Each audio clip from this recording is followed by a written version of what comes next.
Okay, well, as we've got this wonderful commute time, let's put a few thoughts down.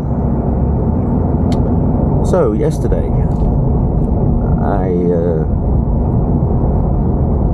I left, in inverted commas, yet another job. This seems to be a bit of a pattern, normally caused by the fact that I have a pretty hard time seeing stupendous amounts of bullshit going on and not saying anything. And normally, politically, this makes me a bit of a hot potato. And I've had this happen a few times, but and yes, I've read all of the books, and I've done all the self-help videos and all this kind of stuff, but if something's going wrong, nature is just to try and fix it. And that's unfortunately something that some people don't take too kindly to. And when that happens, unfortunately, those people say, well, you don't really fit here anymore, and off you go. It's a bit of a shame, really, because it was a great little hospital. There were some fantastic people on the front lines delivering amazing care to a lot of great people in the community that needed it. And they still do, to be fair. But it could be so much better. So much better. And that's really the shame. We'll get on to what that means for me in a minute, but I just feel kind of sad for the hospital, because they could have had an awful lot happen in the 17 months I was there. But they're really not great with change. Not great at all. In fact, the culture there has evolved into something that is really just the default, really. The whole thing's ruled by fear. And, it shows. They have a massive turnover of staff. They always complain that they can't get staff. And wonder why people leave. Well, guess what? There's some really easy things that you can fix straight away that'll help stem that, and to help give people some more meaning in the work that they do. And the first one of those is really the simplest one, rather, is to change the remote work policy. It's 2025. We've had 5 years since the pandemic. Everybody knows, because we did it in the pandemic, that there's an awful lot of work that happens anywhere that can be done remotely. You can quite happily sit in your house with a computer, logging onto a network somewhere, and you can do work that way. Why is that such a problem? For the rest of the known world, it isn't. All the local hospitals around here have that facility. I know, because I know people that do it, and they're keeping up with the times. Our little hospital, no, absolutely not. But it's not that simple, because sometimes things happen where people have to actually work remotely, and I know people that do work remotely, and they are accommodated.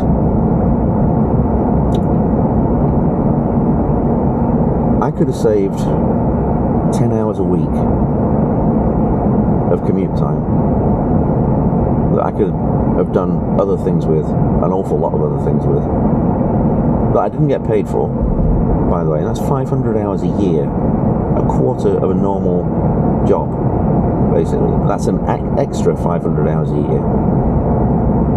So when you log that into the number of hours that you usually have, which is for a normal year, 2,080,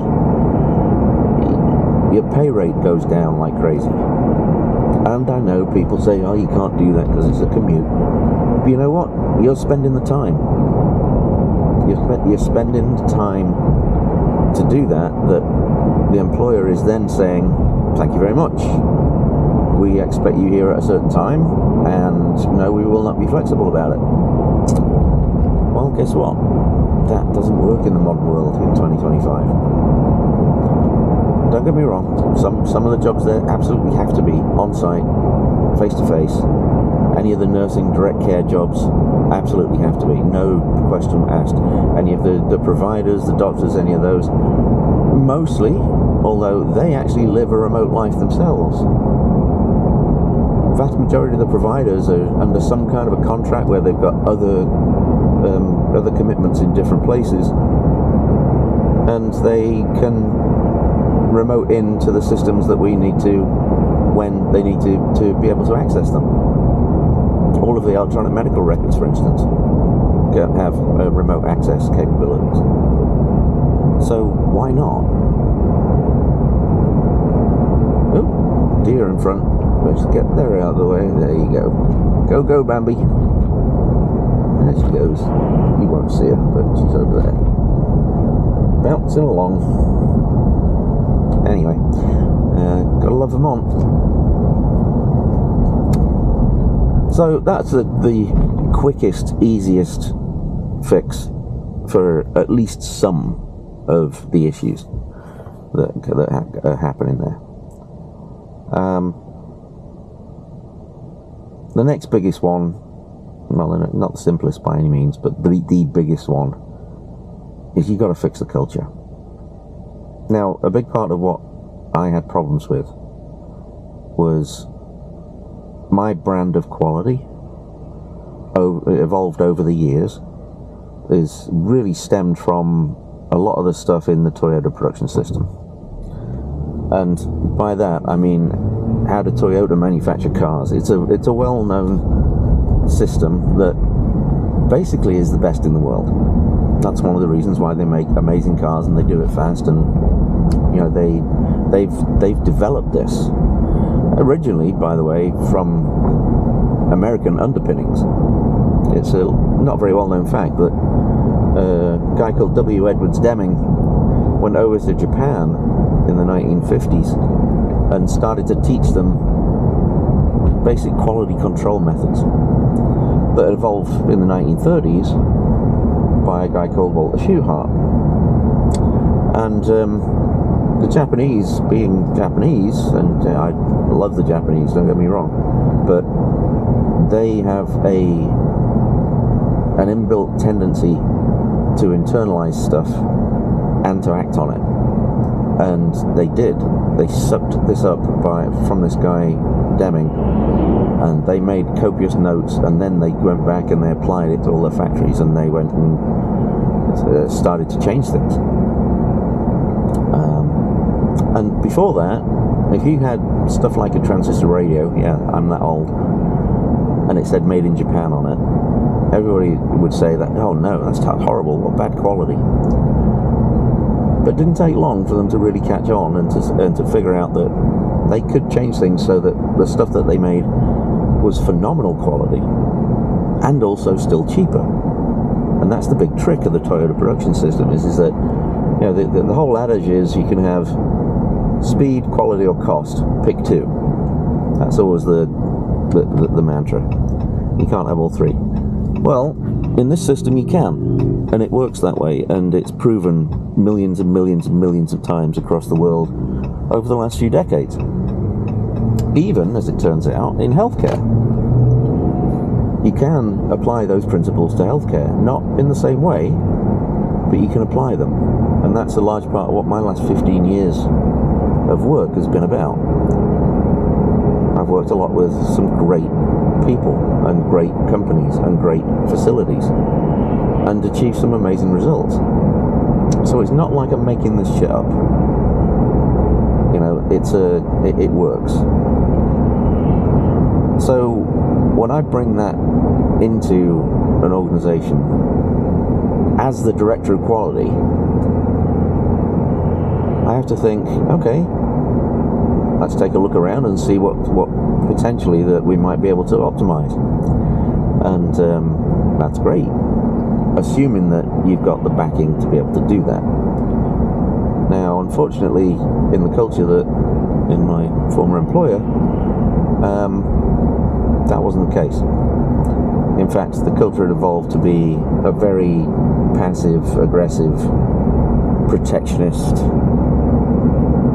almost rejection-based culture. And by that I mean, it's the classic scenario where people are, hey, we've done it this way forever, we love it this way. Yeah, we've got our problems, but we don't want to change. And it becomes a classic change management issue. So where does that leave you? Well, you're trying to make change by definition. There's one classic example in there that I'll cite. I've done a lot of work with labs, 5 of them actually, in different hospitals, mostly in Vermont, but other places as well. And by that I mean, I've worked a lot with how to optimize the work of a lab. Now, if you think about a lab, what it does is a standard clinical laboratory. It takes in samples of stuff, whether it's blood, sputum, urine, whatever it may be, does some kind of test to them, and then produces a result that is then transmitted to some kind of a clinical person who will then use that result to do something. But it's very basic. Okay, so there's a few parts of that. The middle bit, the bit where they're actually doing something to that sample and producing the result, nowadays is actually really highly automated. They have amazing analyzer machines that will process tens of thousands of these things a day. But here's the thing, you've got to get stuff to that analyzer, and you've got to get results out of that analyzer. And that's where this thing starts to fall down, because people look at the analyzer and go, wow, that's awesome. Wow, we can do so many of those things, it's great. But the actual process of getting the samples from wherever they're generated, people generally, and to the analyzer, and that's not just as simple as, great, here's a blood sample, go for it. What it is a sample has to be, first of all, logged in a system, because it comes with information, like the person, what they're looking for, what test is it supposed to be for, those kind of things. That process is generally called accession. And it's really about making sure that all of the information is right for that sample, so that when the result comes out, it's logged, and you can actually say that it's with total confidence that this result is for this person with this sample. Okay, so that's a process. Even before you get to accession, though, the actual act of taking a sample from a place in a hospital and delivering it to the lab, and then people taking that sample and entering the accession process, isn't very well defined most of the time, and certainly wasn't in this case. There's a thing with labs called a stat test, and stat, really, it just means we need this doing immediately. Stat, back in the old PR days when it was on the, we need this, stat. Well, that's what it means. It means we need it now, immediately. Get on it.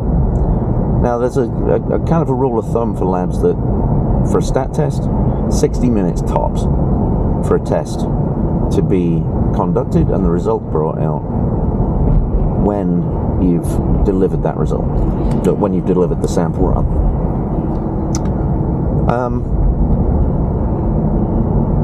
Routinely we were getting stat tests in the, not routinely, but we were getting instances of stat tests in the 3-hour range, even up to 6 or 7 hours at some point. And when you really looked into the reasons why, it was all about this business of how do we get the sample to the lab, processed, and then onto the analyzer. Once it was on the analyzer, it wasn't bad, because the process after that for the results and the actual verification and delivery of those results is really reasonable. Not great, but reasonable.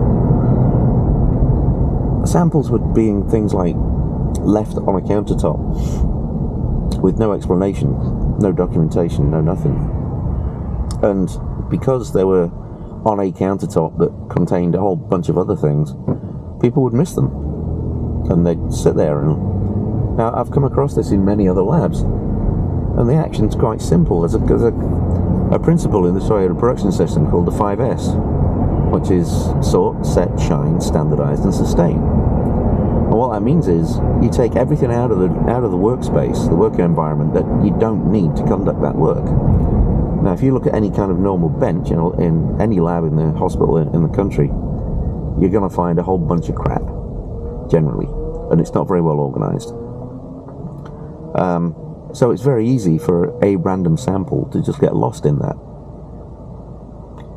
So how do you change that? Well, the first S, sort, you get rid of everything from that workplace that you don't need to be able to perform that work at that workplace. And this is really simple stuff. So after you've done that, the rest of the stuff that you've got there that you do need to do the work, you have to set that in order. That's the second S. And you have to think about the flow of what work actually needs to happen and what's the most efficient way of making that work within that workspace. Once you've got to that, we talk about shine, and that's really when we talk about cleaning of everything systematically. There's an initial deep clean of the whole area, and then there's a systematic cleaning protocol where every week, every day, whatever it may be, certain actions are taken to clean that workplace up. Now, we'll leave standardized and sustain for the moment because that's more advanced. But just those three actions allow you to declutter your workplace, arrange everything that you need to be able to do the work in the right places and the right sequence, and then make sure it's all clean. So that whole business about making it in the right sequence is really important. Because how do you do that? Well, our old sample that we talk about, the question is, how do people know what that sample is? And based on that, what do they do with it? So in a lot of labs that I've worked with, it's a really simple thing. You either tape an area on a counter with red tape, or you use a standard red plastic bin, and you label it in big letters, stat, and if anything is in that area, it's a stat. That's the rule. So the question becomes, why can't we do that at the hospital that I just left? Well, the short answer is you can. But you've got to actually do that. You've got to involve everybody in the process to be able to say, this is how we want it to work, and design that system so that it works in that particular way for those specific group of people. It's a pretty simple process, to be honest. I've done it many, many times with labs, and usually the results are really quite astonishing, because for something so simple, you can take out a lot of the errors, the difficulties. It just makes things so much simpler. So, how do you actually do that? Well, generally, and what I have done for a living for a long time, is you end up with an initial event where you have everybody in that area together to talk about what's the most efficient way to do it and how to design it. Then you get them to actually design it and to make the changes. And then it becomes a sustainability issue, as in the change management component. And, how do you reinforce that system so that people use it all the time? And that tends to be the tricky bit, because leaders and managers generally aren't trained in that kind of management. And it's not something that is rocket science, but it's something that does have to be consistent. It's about changing behaviors with a system that they've designed to be able to continue to use it. So it is possible, and it's been done, and I've done it many times. Just even presenting those ideas were shot down immediately. Even though, I've been paid a lot of good money to do this in a lot of other labs in much bigger hospitals, with those were rejected.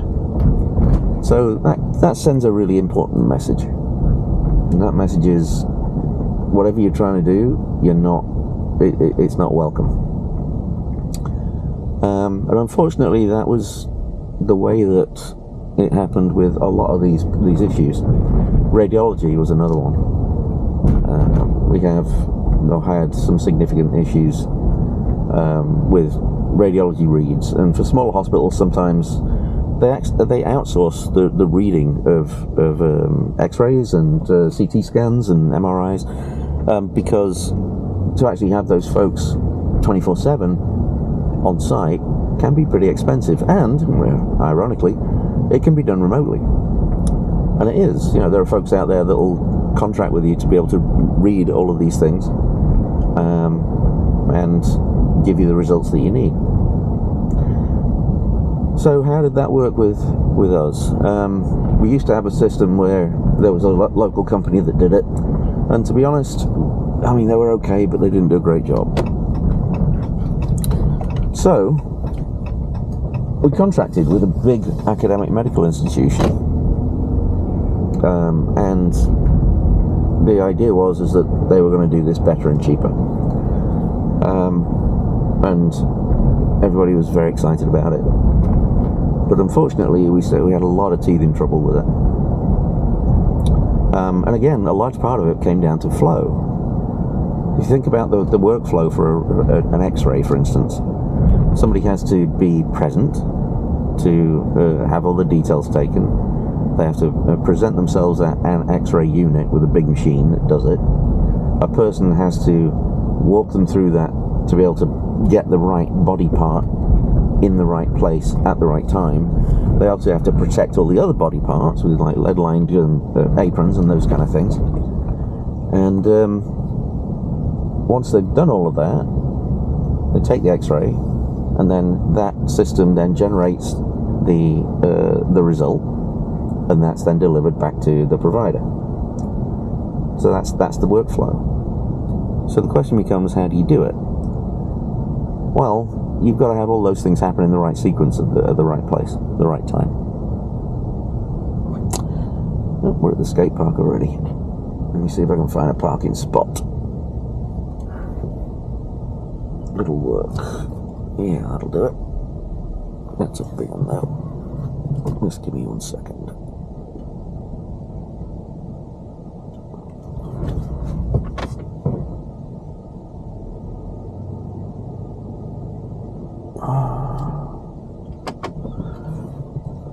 So where am I going with this? This is going to be impossible, actually.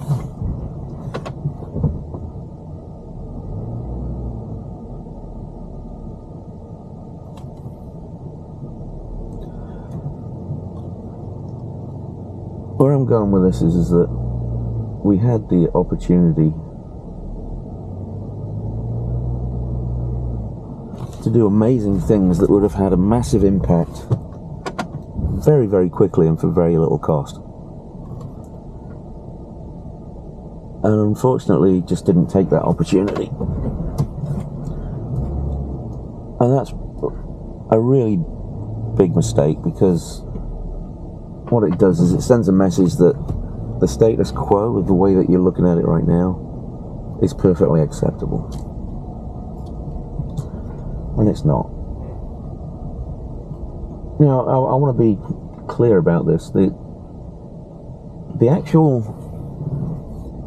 number of these things happening is pretty small. It's tiny. There's a few pieces here and there that have these issues. We're not talking about 10%. We're not talking about 1% generally. We're talking about a few. Onesie twosies. But when you've got those, every single one of those is somebody's life. And that's really where this starts to get difficult, because immediately people start to say, well, yeah, we're processing thousands of these things a day. What does it matter if one or two of them are? Well, it matters. It matters a lot. And to my mind, you have to think of it that way. This isn't like a car part where you can have it slightly off and the only impact of it is going to be the car's going to work slightly differently and slightly worse. You're talking about a lab result that, if it's not exact and it's not accurate, really bad things can happen. So that's always been my philosophy on it. It's like, you know what, we've got stuff which needs to be as accurate as it can possibly be. Okay, so once we've got to that point, then what's the decision? Well, hospitals operate in an economic system, especially in the United States. And what that's all about is they got to make money because they're run as businesses, sometimes for profit, sometimes not for profit, but they're run as businesses. And when you've got that, you've got different drivers in the whole system. Sometimes you've got to make compromises to be able to make that system work. And that's really where some of these decisions come in. So that's really just a couple of examples there. And what I'm talking about is that if you're not prepared to do the simple stuff, the big stuff in terms of changing culture is going to be impossible. And unfortunately, I found that out a few months into this thing. And that's been the case all the way through it. So you end up doing what you can. I worked with a few great people in there that really did internalize the principles and started to make some big progress. But eventually my brand, if you like, of quality was deemed not appropriate for what the hospital wanted, and I was replaced. So there you have it. It's not brilliant, but it is what it is. And there's lessons to be learned there. First lesson is, if you're going to go into a place with a remit of making it better, you'd absolutely better have the right culture and the right leadership and the right drivers to make it work. If you don't even bother. Effectively, I mean, this is a horrible statement, but effectively the way I feel about it is that I just wasted 17 months of my career and my life. And yeah, I got paid for it. That's not the issue. But professionally, there was no growth involved. In fact, there was an awful lot of throttling back just to try and make things work. So that's where we're at. And it's a new chapter. Brian Research. BrianResearch.com. If you like it, come to the website and give me a call or an email, and I'll be glad to chat.